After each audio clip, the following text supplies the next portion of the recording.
Would you like to know the top 10 reasons a private investigator gets burned while on surveillance? If you said yes, then this video is for you. Welcome to the PI Guide, tips, tricks, and advice for professional private investigators just like you. My name is John Morris. I am a licensed professional private investigator in Colorado. Getting burned on surveillance is one of the worst things that can happen to a surveillance investigator. However, getting burned on surveillance is part of the risk we all take while out there in the field. What are the top reasons you have been burned while conducting surveillance? Go down in the comments below and let me know. I know I have been burned on many occasions for many reasons, and they have all been huge lessons learned for me. So let's jump into the list of the top 10 reasons private investigators get burned on surveillance.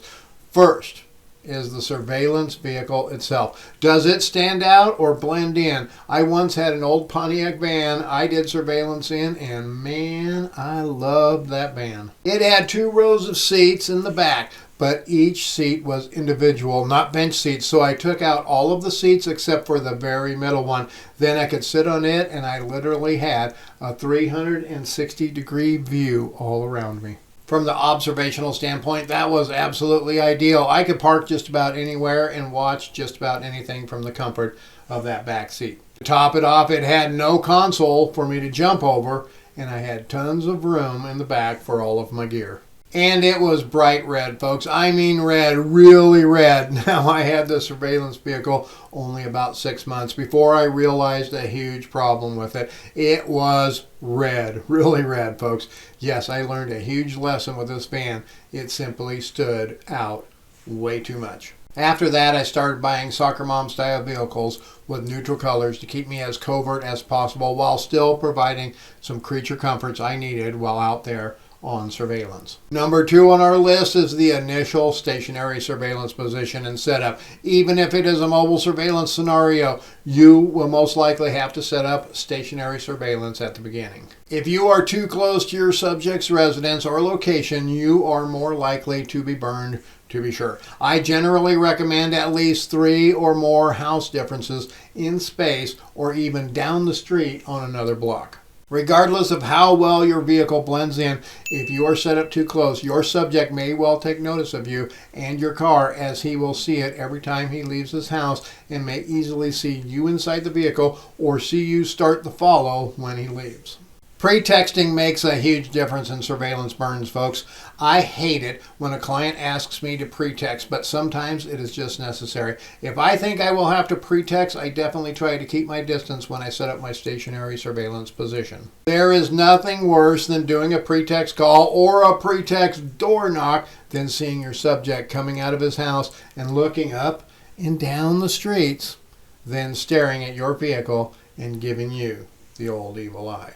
Even if he isn't looking at you, it will seem like he is. And then, when your nerves get frazzled, it will surely hinder the rest of the investigation. So preference is to never pretext. But if you have to, well, stay out of the neighborhood, if at all possible, for the remainder of the day. How soon you start the initial follow is a huge reason people get burned too. There is a fine line between going too soon and going too late. There is a bit of science and art in doing this. I usually wait until my subject is around the corner, over the hill, or a few blocks away before I engage the follow. Go too fast, you may get burned. Go too late, you may lose your target. This is pretty much a learned skill, but don't fret it if you aren't good at it to begin with. Just keep working on it and you will see improvement over time. Speaking of following, what do you do when you believe the subject is heading back home? If I think my subject is heading back home, I always pull back. And the closer they get to home, the further back I pull. And then there is this one major controversial thing that I do, or should I say, do not do. I do not follow them into the neighborhood. I know many people say you have to go in immediately to get that money shot. But if you have done your recon and your neighborhood analysis, you should know of some good locations where you might be able to obtain video without parking right on the same street that they live on.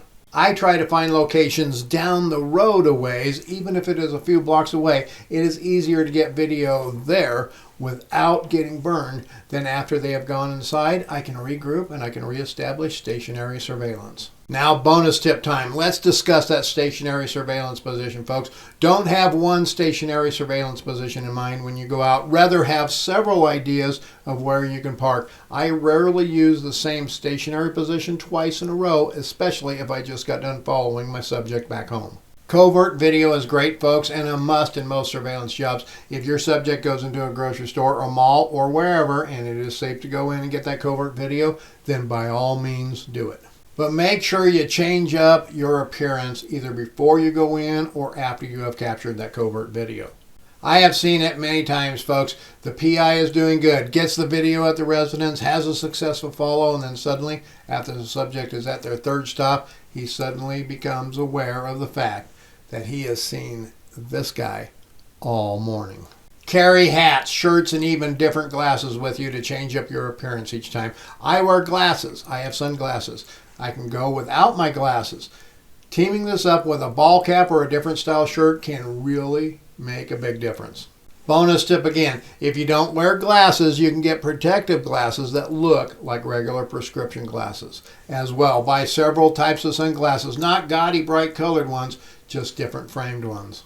Do you smoke? I did when I first started doing surveillance, and you know what? I always had a window cracked open when I smoked. And you know what? When I smoked with my window cracked open, the smoke was obviously visible to everyone outside of the car, telling them there was someone inside the vehicle smoking. I read a study not too long ago that said less than 15% of Americans smoke today. That means over 85% will be more aware of things like smoke rolling out of a window, as well the smell of smoke coming from a vehicle or a person. So if you smoke and your subject does not, when you are on foot surveillance and your paths cross, then your subject is even more likely to take notice because of the smoke smell you carry with you.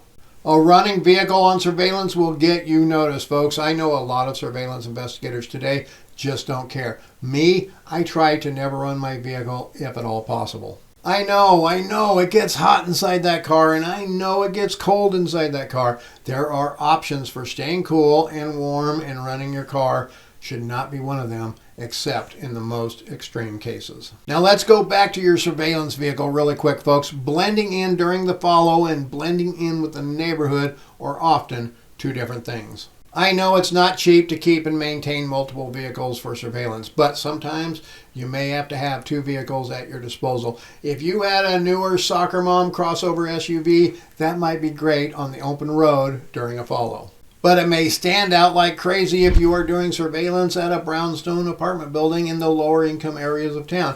If needed, I will get a rental car for the day or borrow a car from a friend to make sure it fits the neighborhood. Bonus tip time again, don't always wash your car right before you go out on surveillance. Now, I usually park inside my garage. But if I am going out on surveillance on a rural setting or in an area where a lot of older cars may be, I may park out in my driveway for a few days and let my car get a bit dirty. From my experience, one of the biggest reasons a PI gets burned on surveillance is blowing their cover because of paranoia. I have seen many a PI get nervous, get worried, start thinking they are burned when they are not, and start making mistakes out there. Keep in mind, just because your subject did something weird, it may be perfectly normal. Don't react too quickly and do anything out of place. Here is a great example I had once on a surveillance case I had. It was in a small rural town. The subject left his house and went to a convenience store, but he didn't go into the store. He drove around to the back of the store. He then went down a little dirt road towards a farm supply store. When he got to the end of that farm supply store, he stopped for a few seconds, which seemed like an eternity. He then suddenly flipped a U and drove right past me at a high rate of speed and got out onto a highway. I started to freak out a bit, but then I said to myself, "Self, settle down and get in the chase," and that is what I did. I flipped a U and I got on the highway just in a nick of time. I followed him a few miles to another town where he pulled into another convenience store parking lot, then went around to the back of the convenience store. I then started to worry a little bit, but I looked around and saw a location down the road a bit where I thought I might be able to see the rear of that store. Then, when I got all set up, I sat there and I got tons of video of my target as he washed his car in a self-service car wash. At the end of the day, I went back to that first convenience store where he went behind, went down a little road, and flipped a U. Lo and behold, at the end of that little road, there sat a self-service car wash that had out-of-order signs hung on all of the bays.